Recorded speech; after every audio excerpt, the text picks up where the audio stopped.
12 ಜನ ಅವನ ಕರೆದರು. ಆದರೆ ಆ ದೇವರ ಕರೆಯುವಿಕೆ ಎಲ್ಲಿಂದ ಅವನ ಆರಂಭಿಸಿದ್ರು ಅವರ ಕೆಲಸ. ಅಪೊಸ್ತಲರು ಅನೇಕರಿದ್ದಾರೆ, ಅಲ್ಲಿ ಒಬ್ಬ ವ್ಯಕ್ತಿ ಪ್ರಧಾನವಾಗಿ ಕಾಣುವಾಗ ಪೇತ್ರನ ಜೀವನ ಶೈಲಿಯನ್ನ ಇವತ್ತು ನಾವು ಮಾದರಿಯಾಗಿ ತಗೊಳ್ಳೋಣ. ಆಗ ಪೇತ್ರನ ಕರ್ತನು ಕರೆದಾಗ ಆತ ಎಲ್ಲಿ ಇದ್ದನು? ವಾಕ್ಯ ಹೇಳ್ತದೆ, ಮತ್ತೈ ಸುವಾರ್ತೆ 4ನೇ ಅಧ್ಯಾಯವನ್ನ ನಾವು ತಗೊಂಡ್ರೆ 19ನೇ ವಚನದಲ್ಲಿ ತೋರಿಸ್ತಾ ಇದೆ ಆತನು ಎಲ್ಲಿದ್ದನು. 4:19 ಓದ್ರಿ.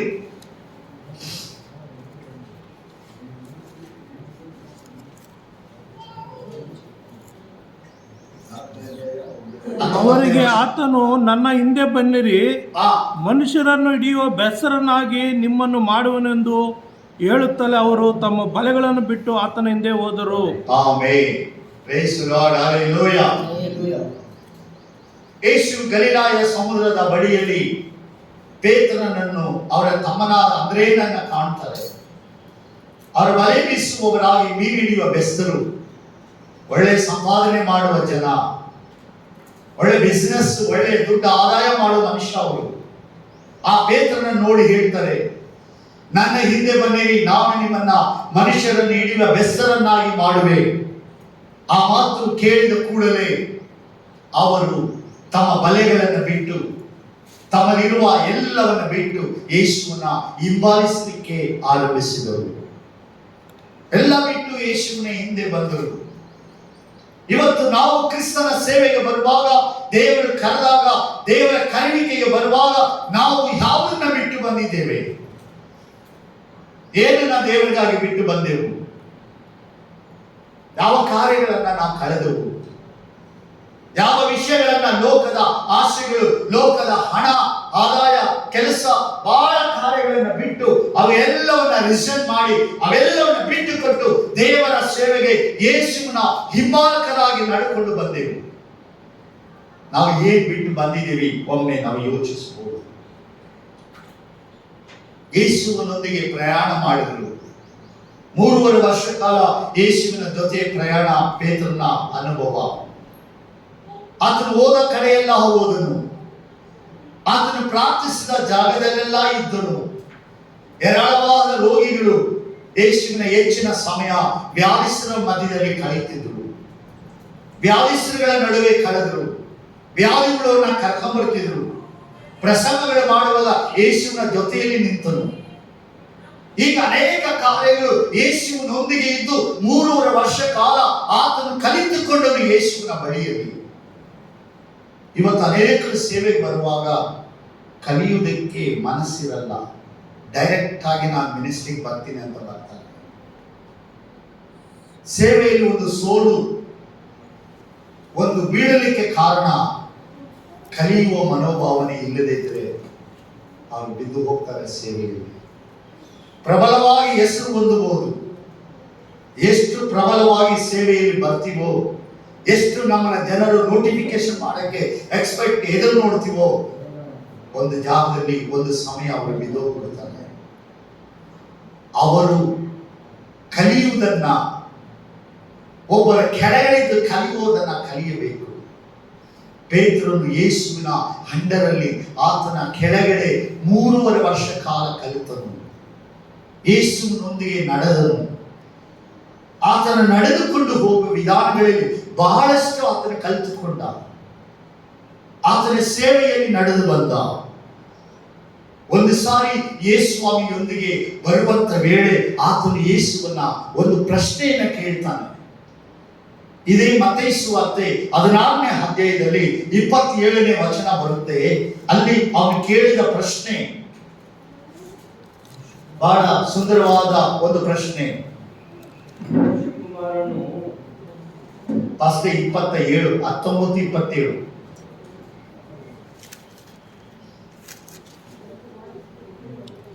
ಆಗ ಪೇತ್ರನು ಆತನನ್ನು, ಇಗೋ, ನಾವು ಎಲ್ಲ ಬಿಟ್ಟು ನಿನ್ನನ್ನು ಹಿಂಬಾಲಿಸಿದೆವು, ನಮಗೆ ಏನು ದೊರಕುವುದು ಎಂದು ಕೇಳಲು.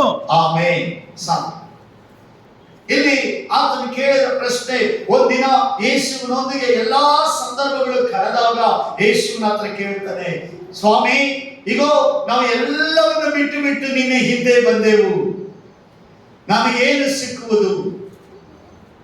ಪೇತ್ರನು ಬಲೆಗಳನ್ನ ಬೀಸುವುದು, ಮೀನು ಹಿಡಿಯುವ ಕೆಲಸವನ್ನು ಬಿಟ್ಟು ಬಂದ. ಯೋಹಾನ, ಯಾಕೋಬ ಅವರ ತಂದೆ ಜೊತೆಲಿ ಇದ್ದವರು ಅವರ ಹಡಗನ್ನ, ಅವ್ರ ಮೀನು ಹಿಡಿಯುವ ಬಲೆಗಳನ್ನ, ಆಳುಗಳನ್ನ ಬಿಟ್ಟು ಯೇಸುವಿನ ಹಿಂದೆ ಬಂದರು. ಯಾಕೋಬ ಯೋಹಾನನು, ಪೇತ್ರನು ಅಂದ್ರೇಯನು, ಮತ್ತಾಯನು ಸುಂಕದ ವಸೂಲಿಗಾರನಾಗಿ ಕೆಲಸ ಮಾಡುತ್ತಿದ್ದ. ತನ್ನ ಕೆಲಸವನ್ನು ಬಿಟ್ಟು ಯೇಸುವನ್ನು ಹಿಂಬಾಲಿಸಿದ. ಆತನ ಜೊತೆಯಲ್ಲಿ ಬೇರೆ ಬೇರೆ ಶಿಷ್ಯರುಗಳು ಅವರವರ ಅನೇಕ ಕಾರ್ಯಗಳನ್ನೆಲ್ಲ ಬಿಟ್ಟು ಯೇಸುವಿನ ಹಿಂದೆ ಬಂದರು. ಚಾರಿತ್ರೆಯಲ್ಲಿ ಹೇಳುವಾಗ ತೋಮನು ಒಂದು ದೊಡ್ಡ ಐಶ್ವರ್ಯವಂತನಾದ ಮನೆತನಕ್ಕೆ ಸೇರಿದವನು. ತನ್ನ ಮನೆ ಒಂದು ಎಕರೆದಲ್ಲಿ ಕಟ್ಟಲ್ಪಟ್ಟ ಮನೆ. ಅಷ್ಟು ದೊಡ್ಡ ಮನೆಯಲ್ಲಿ ವಾಸ ಮಾಡುತ್ತಿದ್ದ ವ್ಯಕ್ತಿ ಆತನ ಎಲ್ಲ ಐಶ್ವರ್ಯ ತನಗಳನ್ನು ಬಿಟ್ಟು ಯೇಸುವನ್ನ ಹಿಂಬಾಲಿಸಿಕೊಂಡು ಬಂದ ತೋಮನು. ತಮಗೆ ಲಾಭವಾಗಿರುವುದು ತಮ್ಮನ್ನು ಆದಾಯ ಪಡಿಸುವಂತ ಅನೇಕ ಕಾರ್ಯಗಳನ್ನ ಬಿಟ್ಟು ಯೇಸುವನ್ನ ಹಿಂಬಾಲಿಸಿಕೊಂಡು ಬಂದರು. ಆಗ ಆತನು ಕೇಳ್ತಾನೆ, ಇಷ್ಟೆಲ್ಲಾ ಲಾಭದಾಯಕ, ಇಷ್ಟೆಲ್ಲಾ ಕಾರ್ಯಗಳನ್ನು ಬಿಟ್ಟು ನಾವು ನಿನ್ನ ಹಿಂದೆ ಬಂದಿದ್ದೇವೆ, ನಮಗೇನು ಸಿಕ್ಕುವುದು? ನಮ್ಮನ್ನು ಅನೇಕ ಕೇಳ್ತಾರೆ, ಸೇವೆ ಮಾಡಿದ್ರೆ ಏನು ಸಿಗುತ್ತೆ? ಯಾರಾದ್ರೂ ಏನು ಕೊಡ್ತಾರಾ? ಕೆಲಸ ಬಿಟ್ಟು ಸೇವೆಗೆ ಹೋದ್ರೆ ಹೇಗೆ ನಡೀತದೆ? ಏನು ಲಾಭ? ಒಂದು ಮೀಟಿಂಗ್ ಹೋದ್ರೆ ಏನ್ ಲಾಭ? ಒಂದು ಪ್ರೇಯರ್ ಬಂದ್ರೆ ಏನ್ ಲಾಭ? ಈ ಪಾಸ್ಟರ್ ಜೊತೆಲಿದ್ರೆ ಏನ್ ಲಾಭ? ಈ ಸಂಸ್ಥೆಯವರೊಂದಿಗೆ ಹೋದ್ರೆ ಏನ್ ಲಾಭ? ಏನು ಸಿಗುವುದು? ಆದ್ರೆ ಯೇಸು ಕ್ರಿಸ್ತನ ಉತ್ತರ, ನೀವು ಎದುರು ನೋಡಿರುವಂಥದ್ದು, ನೀವು ಕಳೆದುಕೊಂಡಿರುವಂಥದ್ದು, ಈ ಲೋಕದಲ್ಲಿ ಏನೆಲ್ಲ ಕಳೆದುಕೊಂಡರು ಇದಕ್ಕೆ ಮೇಲಾದ ಕಾರ್ಯ ಪರಲೋಕ ರಾಜ್ಯದಲ್ಲಿ ನಿಮಗೆ ಸಿಗುವಂಥದ್ದು. ಆಗ ನನ್ನ ನಿಮಿತ್ತ ನನ್ನಂದರ ತಮ್ಮಂದರನ್ನ, ಆಸ್ತಿ ಪಾಸ್ತಿಗಳನ್ನ, ಲಾಭವಾದಂತಹ ಕುಟುಂಬಗಳು ಅನೇಕರನ್ನ ಒಬ್ಬನು ಕಳೆದುಕೊಂಡರೆ ಇದಕ್ಕೆ ಪ್ರತಿಫಲ ಹೇರಾಳವಾದದ್ದು ಪರಲೋಕದಲ್ಲಿ ಉಂಟು. ಇವತ್ತು ನಿನ್ನ ನನ್ನ ಕಣ್ಗಳ ದೃಷ್ಟಿ ಆ ಪರಲೋಕ ರಾಜ್ಯದ ಮೇಲೆ ಇರಬೇಕು. ಆ ರಾಜ್ಯವನ್ನು ನೋಡಿ ನಮ್ಮ ಓಟ ಓಡಬೇಕು. ಆ ರಾಜ್ಯವನ್ನು ನೋಡಿ ನಮ್ಮ ಕೆಲಸ ಮಾಡಬೇಕು. ಆ ರಾಜ್ಯವನ್ನು ನೋಡಿ ನಮ್ಮ ಸೇವೆ ಮಾಡಬೇಕು. ಆ ರಾಜ್ಯವನ್ನು ನೋಡಿ ಅಲ್ಲಿಗೆ ನಾವು ನಡೆಸುವವರಾಗಿರ್ಬೇಕು. ಆ ರಾಜ್ಯವನ್ನು ನೋಡಿ ಈ ಸೇವೆಯನ್ನು ಹೆಗಲ ಮೇಲೆ ಹೊತ್ತುಕೊಂಡು ಹೋಗ್ಬೇಕು. ನಮ್ಮ ಗುರಿ ಆ ರಾಜ್ಯ ಒಂದೇ. ಆ ರಾಜ್ಯಕ್ಕಾಗಿಯೇ ನಮ್ಮನ್ನ ಕರೆದರು. ಅಳಿದು ಹೋಗಲಾರದೆ ಇರುವ ನಿತ್ಯ ನಿವಾಸವಾಗಿ ಯಾವಾಗಲೂ ತಂದಲ್ಪಟ್ಟ ಆ ಮಹಿಮೆಯುಳ್ಳ ರಾಜ್ಯದ ಸೇವೆಗಾಗಿ ನಮ್ಮನ್ನ ಕರೆದಾತ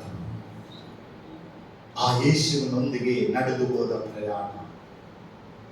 ಇವತ್ತು ನಮ್ಮ ನಡೆ ಯಾರೊಂದಿಗೆ ಹೋಗ್ತಾ ಇದೆ? ಯಾವ ಮನುಷ್ಯರೊಂದಿಗೆ ಹೋಗ್ತಾ ಇದ್ದೇವೆ? ಯಾವ ಉದ್ದೇಶದೊಂದಿಗೆ ಹೋಗ್ತಾ ಇದ್ದೇವೆ? ಯಾವ ಆಲೋಚನೆಯೊಂದಿಗೆ ಈ ಸೇವೆ ಒಳಗಡೆ ಹೋಗ್ತಾ ಇದ್ದೇವೆ? ನಮ್ಮನ್ನ ಕರೆದಂತಹ ದೇವರ ಚಿತ್ತಾನುಸಾರವಾಗಿ ಹೋಗ್ತಾ ಇದೆಯಾ? ಅಥವಾ ನಮಗೆ ಕೊಡಲ್ಪಟ್ಟ ದರ್ಶನವನ್ನ ಪರಿಪೂರ್ಣ ಮಾಡುವುದಕ್ಕಾಗಿ ಹೋಗ್ತಾ ಇದೆಯಾ? ಅಥವಾ ನಮ್ಮ ಮನೆಗಳನ್ನು ಕಟ್ಟುವುದಕ್ಕಾಗಿ ಹೋಗ್ತಾ ಇದೆಯಾ? ನಮ್ಮ ಲೈಫ್ ನಲ್ಲಿ ನಮಗೆ ಕೊಟ್ಟ ಗುರಿ, ನಮಗೆ ಕೊಟ್ಟ ಕೆಲಸ, ಆ ಕೆಲಸ ಪೂರೈಸುವುದಕ್ಕೆ ಹಗಲು ರಾತ್ರಿ ಆಕಾಂಕ್ಷೆ ಉಳ್ಳವನಾಗಿ ಓಡ್ತಾ ಇದೆಯಾ? ನಮಗೇನೇ ಇದ್ದರೂ ದೇವರ ರಾಜ್ಯದಲ್ಲಿ ಮಾತ್ರ. ಅದನ್ನೇ ಅವರಿಗೆ ಹೇಳಿದರು, ನಿಮ್ಮ ಕಾರ್ಯ, ನೀವು ಕಳೆದುಕೊಂಡ ಪಾಲು ಇಲ್ಲಿ ಇಲ್ಲ, ಅಲ್ಲಿ ಇದೆ. ಹಲ್ಲೆಲೂಯಾ. ಇವತ್ತಿನ ಸೇವೆ ಗುರಿ ಆಫ್ಟರ್ ಪಾಸ್ಟರ್ಗಳ ದಿನ ತೀರೋದು. ಸಾವಿರಾರು ಜನ ದೇವರು ನಡೆಸಿದ್ರು. 5 ಜನ ಗಂಡು ಹುಡುಗರು, ಅನೇಕ ಸಭೆಗಟ್ಟಿಗೆ ಜಾಗಗಳು ತೆಗೆದರು. ಸಾವಿರಾರು ಜನ ಕೂತ್ಕೊಳ್ಳೋ ಜಾಗ. ಅನೇಕ ದೇಶಗಳು ಹೋಗಿ ಸೇವೆ ಮಾಡಿದ್ರು. ಮಕ್ಕಳೆಲ್ಲ ದೇಶಗಳು ಸುತ್ತಾರೆ. ಆದರೆ ಕಡೆಯ ದಿನ ಕಳೆದು ಹೋದಾಗ ಆತನ ಒಬ್ಬನೇ ಮಲಗಿದ್ದನು. ಆತನ ಹಣ ಬಂದಿಲ್ಲ. ಆತನ ಆದಾಯ ಮಾಡಿದವರು ಯಾವುದಿಲ್ಲ, ಆತನೊಬ್ಬನೇ. ಆಗ ಅನೇಕರು ಆತನ ಕುರಿತು ಮಾತನಾಡಿದರು. ಇವರ ಸೇವೆ ಹೇಗಿತ್ತು, ಹೇಗೆ ನಡೀತು, ಹೇಗೆ ಮಾಡಿದ್ರು. ಸುಮಾರು ಅವರ ಸಭೆಯವರು ಒಂದು 6,000 ಜನ ಇದ್ದಾರೆ. ಆ ಶವ ಸಂಸ್ಕಾರಕ್ಕೆ ಬಂದು ಹೋದ ಜನ ಒಂದು 10,000 ಇರ್ಬೋದು. ಅದರ ಹಿಂದಿನ 15-16 ದಿನಗಳ ಹಿಂದೆ ಪಾಸ್ಟರ್ ವೆಂಕಟೇಶ್ ಅವರು ಮರಣವನ್ನ ಹೊಂದಿದ್ರು. ಆತ ಒಂದು ಲಂಬಾಣಿಯ ಕುಟುಂಬಕ್ಕೆ ಸೇರಿದವರು. ಬಹಳ ದೇವರ ಸೇವೆಗೆ ಬರಲ್ಪಟ್ಟ ದಿನಗಳಲ್ಲಿ ಕಠಿಣವಾಗಿ ಕಷ್ಟಪಟ್ಟ ಮನುಷ್ಯ. ಆ ಸೇವೆಗೆ ಬರಬೇಕಾದ್ರೆ ಅವರ ಮನೆಗೆ ಹಣ ಇರಲಿಲ್ಲ. ಆಗ ತನ್ನ ಹೆಂಡತಿ ಕತ್ತಲಿದ್ದ ಮಾಂಗಲ್ಯವನ್ನು ತಗೊಂಡು ಒಂದು ಮಾರುವಡಿ ಅಂಗಡಿಯಲ್ಲಿ ಅದನ್ನು ಹಡ ಇಡಕ್ಕೆ ಹೋದ್ರೆ ಮಾರುವಡಿ ತಗೊಂಡಿಲ್ಲ. ಇವತ್ತು ಶುಕ್ರವಾರ ತಗೊಳ್ಳಲ್ಲ ಅಂದ್ಬಿಟ್ಟ. ಮಾರನೇ ದಿನ ಅದನ್ನು ಮಾರಿ 500 ರೂಪಾಯಿಗೆ ಮಾರಿಬಿಟ್ಟು ಆ ಹಣವನ್ನು ತಗೊಂಡು ಸೇವೆಗೆ ಬಂದ ಮನುಷ್ಯ. ಕರ್ನಾಟಕದ ಎಲ್ಲಾ ಭಾಗದಲ್ಲಿ ಸೇವೆ ಮಾಡಿ ಎಲ್ಲಾ ಸಭೆಗಳಲ್ಲಿ ಆತನ ರಚಿಸಿದ ಹಾಡುಗಳು ಆಡುವುದು. ಆದರೆ ಕಡೆಯ ಸಮಯ ಆತನು ಗತಿಸಿ ಹೋದರು.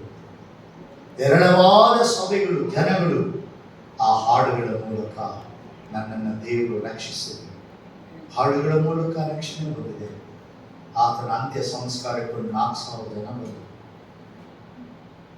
ಇದೆಲ್ಲ ಲೋಕದ ಎಲ್ಲಾ ಕಾರ್ಯ ಸಂಪಾದಿಸಿ ಎಲ್ಲ ಮಾಡಿದ್ರೆ ಅದರ ಕಡೆಗೆ ಬಿಟ್ಟಾಗ ಆ ರಾಜ್ಯವಾದ ಪರಲೋಕದ ಕಡೆಗೆ ಹೋಗುವ ಪ್ರಯಾಣ. ಇವತ್ತು ನಾಳೆ ನಾವು ಒಂದು ದಿನ ಮರಣ ಹೊಂದಿದರೆ ಎಷ್ಟು ಸೇವಕರು ಬರಬಹುದು, ಎಷ್ಟು ಜನ ಬರಬಹುದು, ಎಷ್ಟು ಮಂದಿ ಕೂತು ಹಾಡಬಹುದು, ಎಷ್ಟು ಜನ ನಮ್ಮನ್ನ ಕುರಿತ ಒಂದು ಸಾಕ್ಷಿ ಹೇಳ್ಬಹುದು. ಆಗ ನಮ್ಮ ಗುರಿ ಆ ಪರಲೋಕ ರಾಜ್ಯದ ಮೇಲೆ. ಅದನ್ನೇ ಪೇತ್ರನಿಗೆ ಕಲಿಸಿದ. ನೀನು ಏನೆಲ್ಲ ಕರ್ಕೊಂಡು ಇದಕ್ಕೆ ಅನೇಕ ಪಾಲು ನಿನ್ನ ಮುಂದಿನ ಆ ಮಹಿಮೆಯುಳ್ಳ ಆ ಸಿಂಹಾಸನವನ್ನು ಉಂಟು ಆ ಸ್ಥಳಕ್ಕೆ ಹೋದಾಗ ನೀನು ಕಾಣುವಿ, ಅದನ್ನು ಹೊಂದಿಕೊಳ್ಳುವೆ. 12 ಗೋತ್ರಗಳಿಗೆ ಆ ಸಿಂಹಾಸನದಲ್ಲಿ ಕುಳಿತು ಆ ಇಸ್ರಾಯೇಲ್ ಗೋತ್ರಗಳಿಗೆ ನ್ಯಾಯ ತೀರಿಸುವಂತಹ ಒಂದು ಅಧಿಕಾರವನ್ನು ನೀವು ಹೊಂದಿಕೊಳ್ಳುವಿರಿ. ಮಹಿಮೆಯಾದ ಸ್ಥಾನ. ಈ ಲೋಕದಲ್ಲಿ ಸೇವೆ ಮಾಡಿದವನಿಗೆ ದೇವರು ಗುರುತಿಸುವ ಜಾಗ. ಈ ಲೋಕದಲ್ಲಿ ಕ್ರಿಸ್ತನಿಗಾಗಿ ಓಡುವವನಿಗಾಗಿ ದೇವರು ಇಟ್ಟಿದ ಮಹಾ ಉನ್ನತವಾದ ಸ್ಥಾನ ಅದು. ಆ ಸ್ಥಾನದ ಮೇಲೆ ನಿನ್ನ ನನ್ನ ಕಣ್ಗಳಿರಬೇಕೆ ವಿನಃ ಈ ಲೋಕದ ಮೇಲೆ ಇರಬಾರದು. ಪೇತ್ರನ ನಡೆ, ಪೇತ್ರನ ಯೇಸುವಿನೊಂದಿಗೆ ನಡೆದು ಹೋದ ಸಂದರ್ಭಗಳು, ಆತನ ಕರೆಯುವಿಕೆಯಲ್ಲಿ ನಡೆದುಕೊಂಡು ಹೋದನು. ಆತನ ಆತ್ಮಿಕವಾಗಿ ದೇವರ ರಹಸ್ಯಗಳನ್ನು ಹೊಂದುವ ಒಬ್ಬ ದೈವಿಕವಾಗಿ ನಡೆಸಲ್ಪಟ್ಟಂತಹ ಆತನ ಜೀವನದ 2ನೇ ಹಂತ ಬರ್ತದೆ. ಪೇತ್ರನ 2ನೇ ಸ್ಟೆಪ್, ಸೆಕೆಂಡ್ ಪ್ಲೇಸ್ಗೆ ಬರುವಾಗ ಆತನು ದೈವಿಕವಾದ ಪ್ರಕಟಣೆಗಳನ್ನು ಹೊಂದಿದಂತಹ ಒಬ್ಬ ಸೇವಕ. ಅದನ್ನ ಇದೇ ಸುವಾರ್ತೆಯಲ್ಲಿ 16ನೇ ಅಧ್ಯಾಯದಲ್ಲಿ ಬರ್ತದೆ. ಆತನು ಹೊಂದಿದಂತಹ ಒಂದು ಪ್ರಕಟಣೆ ಕುರಿತು ನಾವಿಲ್ಲಿ ಕಾಣಬಹುದು. 15ನೇ ವಚನ ಮತ್ತೈ ಸುವಾರ್ತೆ 16ನೇ ಅಧ್ಯಾಯದಲ್ಲಿ 16-15. ಆದರೆ ನೀವು ನನ್ನನ್ನು ಯಾರೆನ್ನುತ್ತೀರಿ ಎಂದು ಕೇಳಲಾಗಿ ಸಿಮೋನ್ ಪೇತ್ರನು, ನೀನು ಬರಬೇಕಾಗಿರುವ ಕ್ರಿಸ್ತನು ಜೀವಸ್ವರೂಪನಾದ ದೇವಕುಮಾರನು ಎಂದು ಉತ್ತರ ಕೊಟ್ಟನು. ಅದಕ್ಕೆ ಯೇಸು, ಯೋನನ ಮಗನಾದ ಸಿಮೋನನೇ, ನೀನು ಧನ್ಯನು. ಈ ಗುಟ್ಟು ನಿನಗೆ ತಿಳಿಸಿದವನು ನರಮನುಷ್ಯನಲ್ಲ, ಪರಲೋಕದಲ್ಲಿರುವ ನನ್ನ ತಂದೆಯೇ. ಆಮೆನ್. ಈಗ ಯೇಸುವಿನ ಒಂದು ಘಟ್ಟ, ಒಂದು ಸಂದರ್ಭ ಬರ್ತದೆ. ಅಲ್ಲಿ ಆತನು ಕೇಳ್ತಾನೆ, ಜನರು ನನ್ನನ್ನ ಯಾರೆಂದು ಹೇಳುತ್ತಾರೆ, ಏನು ನೆನೆಸ್ತಾರೆ ನನ್ನ ಬಗ್ಗೆ? ಅನೇಕರು ಅನೇಕ ಮಾತುಗಳನ್ನು ಹೇಳ್ತಾರೆ. ಆದರೆ ಪೇತ್ರನು ಅಲ್ಲಿ ಬಂದಾಗ ಹೇಳ್ತಾನೆ, ನೀನು ನಿಜವಾದ ದೇವರ ಜೀವ ಸ್ವರೂಪನಾದ ದೇವರ ಕುಮಾರನು, ನೀನು ಬರಬೇಕಾಗಿರುವ ಮೆಸ್ಸಿಯನಾಗಿರುವೆ. ಈ ಮಾತು ಕೇಳಿದಾಗ ಯೇಸುವಿಗೆ ಆ ಮಹಿಮೆಯ ರಹಸ್ಯದ ಕುರಿತು ಆತನಿಗೆ ತಿಳಿಸಲ್ಪಡುತ್ತದೆ. ಎಸ್, ಸಿಮೋನನೇ, ಯೋಹಾನನ ಮಗನೇ, ಈ ಒಂದು ಕಾರ್ಯ, ಈ ಒಂದು ಮರ್ಮ, ಈ ಒಂದು ಪ್ರಕಟಣೆ ನಿನಗೊಬ್ಬ ಮನುಷ್ಯನು ತಿಳಿಸಿದಲ್ಲ, ಇದು ಪರಲೋಕದ ನನ್ನ ತಂದೆಯಾದ ದೇವರೇ ನಿನಗೆ ಇದನ್ನು ತಿಳಿಸಿಕೊಟ್ಟಿದ್ದಾರೆ. ಇದು ರಹಸ್ಯ. ಈ ಮರ್ಮದ ಪ್ರಕಟಣೆ ಕರ್ತನು ನಿನಗೆ ಪ್ರಕಟಿಸಿದನು. ನನ್ನ ಪ್ರೀತಿ ಉಳ್ಳವರೇ, ಇವತ್ತು ಸೇವೆಯಲ್ಲಿರುವ, ಸೇವೆ ಮಾಡುವ ನಮ್ಮ ಪ್ರತಿಯೊಬ್ಬರಿಗೂ ಒಂದು ದೈವಿಕವಾದ ಪ್ರಕಟಣೆ, ಒಂದು ದರ್ಶನ, ಒಂದು ರೆವಲೇಷನ್ ಪಡೆಯುವಂತಹ ಕೃಪೆ ಉಳ್ಳವರಾಗಿರಬೇಕು. ನಮ್ಮ ಸೇವೆ, ನಮ್ಮ ಸಭೆಗೆ ಬರೋ ಜನ, ನಮ್ಮ ಹತ್ರ ಬರೋ ಕುಟುಂಬಗಳು, ನಮ್ಮ ಮೂಲಕ ರಕ್ಷಣೆ ಹೊಂದಿರುವ ಜನರ ಕುರಿತು, ನಾವು ಸೇವೆ ಮಾಡುವ ಪಟ್ಟಣ ಕುರಿತು, ನಮ್ಮ ಜೊತೆಯ ಸೇವಕರುಗಳ ಕುರಿತು ನಮಗೊಂದು ರೆವಲೇಷನ್, ಒಂದು ಪ್ರಕಟಣೆ ಹೊಂದುವ ಒಂದು ವರಗಳನ್ನು ಪಡೆದಂತಹ ಒಬ್ಬ ಸೇವಕನಾಗಿ ಸೇವೆಯಲ್ಲಿರಬೇಕು. ದೇವರ ಸೇವೆ ಮಾಡುವುದಾದರೆ ಲೋಕದ ಬಹಿರಂಗವಾದ ಜನರೊಂದಿಗೆ ಹೋರಾಡುವುದಲ್ಲ, ಅಂತರಾತ್ಮದ ಮೂಲಕ ഇരുಳಿನ ಶಕ್ತಿಗಳೊಂದಿಗೆ, ದುರಾತ್ಮದೊಂದಿಗೆ ಹೋರಾಟಗಳನ್ನು ಮಾಡಿ, ಪಾಪದೊಂದಿಗೆ ಹೋರಾಡಿ, ಪಾಪದಲ್ಲಿ ಕಟ್ಟಲ್ಪಟ್ಟ, ಶಾಪಗಳಲ್ಲಿ ಬಂಧಿಸಲ್ಪಟ್ಟ ಆ ಜನಗಳನ್ನ ಬಿಡುಗಡೆ ಮಾಡಿ ದೇವರಾಜ್ಯಕ್ಕೆ ಕರುವಂತೆ ಶಕ್ತಿಶಾಲಿಯಾದ ಒಬ್ಬ ಸೇವಕನಾಗಿರಬೇಕು. ನಮಗೆ ಆ ಪ್ರಕಟಣೆ ಇರಬೇಕು. ಕೆಲವು ಜನರು ಪ್ರಾರ್ಥಿಸುವಾಗ ಕೆಲವು ಜನರಿಗೆ ಬಿಡುಗಡೆ ಇಲ್ಲ, ಕೆಲವು ಜನರು ಸ್ವಸ್ಥವಾಗಲ್ಲ. ಅಂತ ಸಭೆಯಲ್ಲಿ ಕಾಣುವ ಜನಗಳ ಕುರಿತು ಒಬ್ಬ ಸಭಾ ಪಾಲಕನು, ಸಭೆ ನಡೆಸುವ ಸೇವಕನಿಗೆ ಅವರ ಮರ್ಮವನ್ನ ದೇವರಿಂದ ಹೊಂದುವಂತ ಮನುಷ್ಯನಾಗಿರಬೇಕು. ಇವತ್ತು ಯಾಕೆ ನಮ್ಮ ಚರ್ಚ್ಗಳಲ್ಲಿ 10 ಜನ, 20 ಜನ, 15 ಜನ ಇದ್ದಾರೆ? ಯೇಸುವಿನ ಬಳಿಗೆ ಬಂದ ಯಾರು ಬರಿಗೈಯಲ್ಲಿ ಹೋಗಲಿಲ್ಲ. ಅವರೆಲ್ಲರೂ ಬಿಡುಗಡೆ, ಜಯವು, ಆಶೀರ್ವಾದವು, ಅದ್ಭುತವನ್ನ ಪಡೆದುಕೊಂಡವರಾಗಿ ಹೊರಗಡೆ ಹೋದರು. ಅದರಿಂದ ಆ ಯೇಸುವಿನ ಸೇವೆ ದೃಢವಾಗಿ ನಿಂತುಕೊಳ್ಳಿ. ನಮ್ಮ ಸಭೆಗಳು ಹೇಗಿದೆ? ಸೇವಕರಾದ ನಮಗೆ ಯಾವ ಪ್ರಕಟಣೆ ಇದೆ? ನಮ್ಮ ಸಭೆ ಕುರಿತು ಯಾವ ರೆವಲೇಷನ್ ಇದೆ? ನಾವು ಸೇವೆ ಮಾಡುವ ಜಾಗವನ್ನು ಕುರಿತು ಯಾವ ದರ್ಶನದ, ದೇವರಿಂದ ಯಾವ ರೆವಲೇಷನ್, ಯಾವ ಪ್ರಕಟಣೆ ಹೊಂದಿದವರಾಗಿ ಸೇವೆಯಲ್ಲಿದ್ದೇವೆ? ಅನೇಕರು ತಪ್ಪು ತಿಳ್ಕೊಂಬೇಡಿ. ಒಂದು ಪಾಸ್ಟರ್ ಇಲ್ಲಿ ಚರ್ಚ್ ಇದ್ರೆ ಹೊಸ ಪಾಸ್ಟರ್ಗೆ ದರ್ಶನ 3ನೇ ರೋಡಲ್ಲಿ ತೋರಿಸ್ತಾರಂತೆ ದೇವರು. ಯಾಕೆ? ದೇವರಿಗೆ ಸೇವೆ ಮಾಡೋ ಜಾಗವೇ ಸಿಗಲಿಲ್ವಾ? ಇರೋ ಚರ್ಚ್ ಪಕ್ಕದಲ್ಲ ದೇವರು ಕೊಡಬೇಕು. ಬಹಳಷ್ಟು ಸೇವೆಗಳಲ್ಲಿ ಒಂದು ಸಭೆ ಇರುವಾಗ ಆ ಸಭೆಗೆ ಪಕ್ಕದಲ್ಲಿ ಇನ್ನೊಂದು ಸಭೆ, ಒಬ್ಬರು ಪ್ರೇರಣೆ ಇರುವಾಗ ಅಳತೆ ಅವರು ಪ್ರೇರಣೆ. ಒಬ್ಬ ಪಾಸ್ಟರ್ ಚರ್ಚಿಗೆ ಒಂದು ವಿಶ್ವಾಸಿ ಹೋಗ್ತಾರಂದ್ರೆ ಅದೇ ಮನೆಗೆ 4 ಪಾಸ್ಟರ್ ಹೋಗೋದು. ಒಂದು ಗೌರ್ಮೆಂಟ್ ಎಂಪ್ಲಾಯ್ ಆಗಿ ವಿಶ್ವಾಸಿಯಾಗಿ ಯಾರಾದ್ರೂ ಒಳ್ಳೆ ದುಡ್ಡು ಕಾಸು ಚತ್ತ ಇದ್ರೆ ಅವ್ರ ಮನೆಗೆ 10 ಪಾಸ್ಟರ್ ಹೋಗೋದು ಪ್ರಾರ್ಥನೆ ಮಾಡಕ್ಕೆ. ಇದು ದೈವಿಕ ಪ್ರಕಟಣೆಯನ್ನ ಈ ರೀತಿಯಾಗಿ ಕೆಲಸ ಮಾಡಕ್ಕಾಗಿಯೇ ದೇವರು ಕರೆದರ?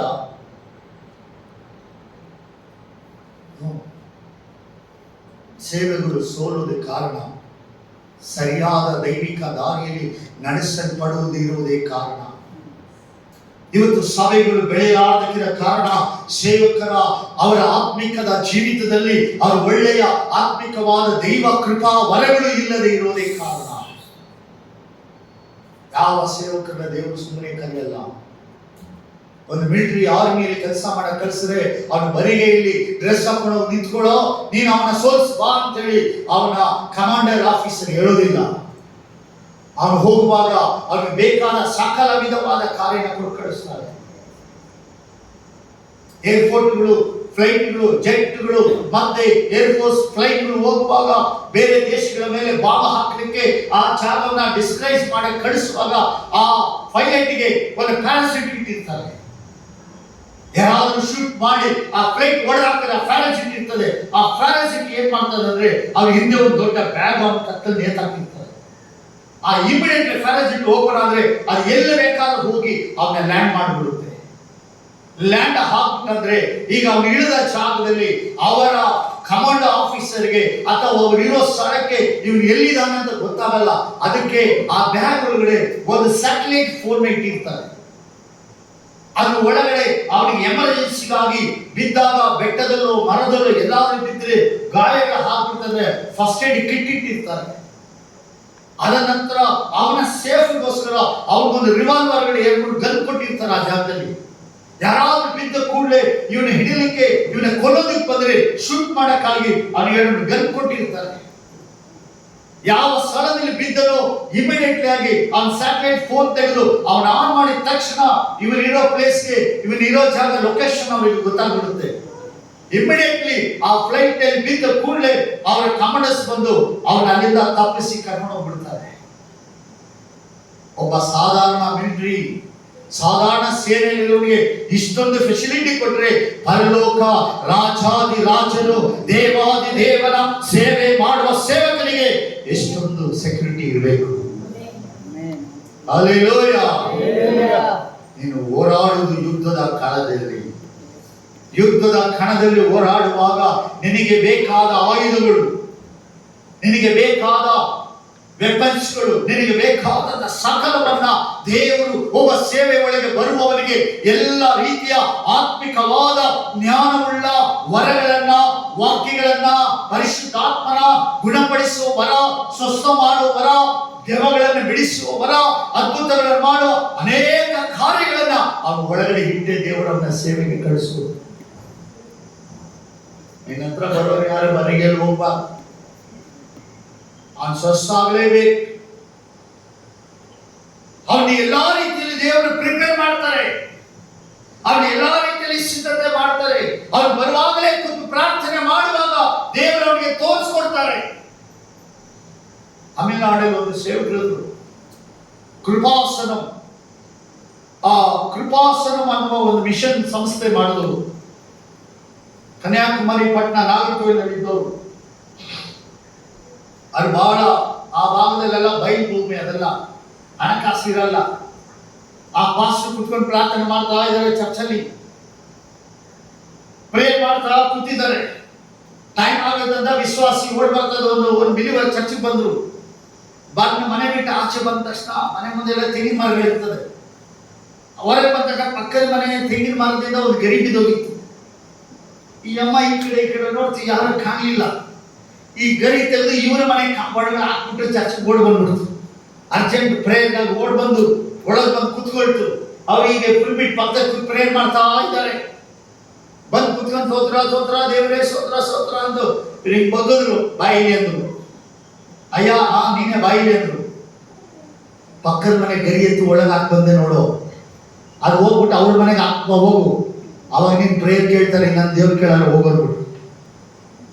ಈ ಅಮ್ಮ ಅಷ್ಟೇ ಅಲ್ಲಿಂದ ಬಿದ್ದು ಓಡ್ ಮನೆಗೆ ಆ ಗರಿ ತೆಗೆದಾಕ್ಬಿಟ್ಟು ಮತ್ತೆ ಓಡ್ ಬಂದು ಚರ್ಚಿಗೆ ಬಂದ ಕೂಡಲೇ ಪಾಸ್ತಿದ್ದ ಸಾಷ್ಟಾಂಗ ನಮಸ್ಕಾರ. ಅಯ್ಯ ನನ್ಗೆ ಕ್ಷಮಿಸಿ, ಅಯ್ಯ ನನ್ಗೆ ಕ್ಷಮಿಸಿ, ಅಯ್ಯ ನಾನು ತಪ್ಪು ಮಾಡಿದೆ, ಅಯ್ಯ ನಾನು ಬೇಕಂತ ಮಾಡಿಲ್ಲ, ಬರೋ ಅರ್ಜೆಂಟಲ್ಲಿ ಮಾಡಿಬಿಟ್ಟೆ, ಪರವಾಗಿಲ್ಲ ಪರವಾಗಿಲ್ಲ ಪರವಾಗಿಲ್ಲ. ಒಬ್ಬ ಪಾಸ್ಟ್ಗೆ ದೇವರಿಂದ ಪ್ರಕಟಣೆಗಳು ಇರಬೇಕು. ಹಲ್ಲೆಲೂಯಾ. ನಮ್ಗೆ ಬಹಳ ಪ್ರಕಟಣೆ ಬರೋದಿಲ್ಲ. ಅಮೆರಿಕದವರೇ ಬರ್ತಾರೆ, ಕೊರಿಯಾದವರೇ ಬರ್ತಾರೆ, ಆಫ್ರಿಕಾದವ್ರು ಬರೋದೇ ಇಲ್ಲ. ಬಹಳ ಪ್ರಕಟಣೆ ಯಾರಾದ್ರೂ ಕಾರಲ್ಲಿ ಬರ್ತಾರ, ಬಹಳ ಪ್ರಕಟಣೆ ಯಾರಾದ್ರೂ ದೊಡ್ಡ ಗಾಡಿ ಬರುತ್ತಾ, ಬಹಳ ಪ್ರಕಟಣೆ ಬಹಳ ಕೋಟ ಕೂಡ ಯಾರಾದ್ರೂ ಬರ್ತಾರ. ಆ ಪ್ರಕಟಣೆ ಬರಲ್ಲ, ಪರಲೋಕದ ಪ್ರಕಟಣೆ. ಹಲ್ಲೆಲೂಯಾ. 5 minute ಟೈಮ್ ಸ್ವಲ್ಪ ಚಾರ್ಜ್ ಮಾಡಕ್ಕೆ ನಿಮ್ಗೆ